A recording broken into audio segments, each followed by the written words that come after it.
টাকা থাকলে ভুলও ক্ষমা হয়, না থাকলে নীরবতাও অপরাধ।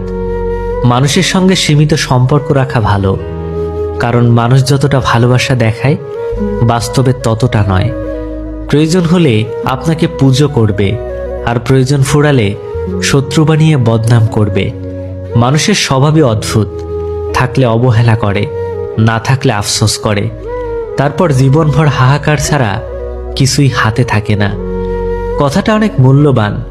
টাকাওয়ালা ছেলের ঘরের বউ হওয়া ভাগ্যের ব্যাপার নয়, ভাগ্যের ব্যাপার হচ্ছে একজন আদর্শবান ও চরিত্রবান ছেলের ঘরের বউ হওয়া।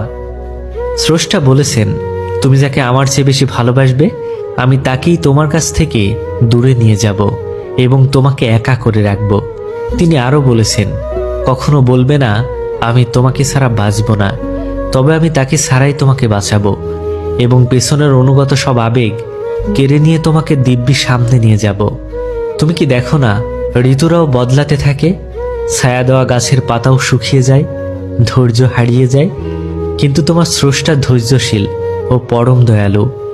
পুরুষ মানুষকে আপনি রূপ, সৌন্দর্য, টাকা পয়সা, শারীরিক লালসা এসব কিছু দিয়েই আটকে রাখতে পারবেন না।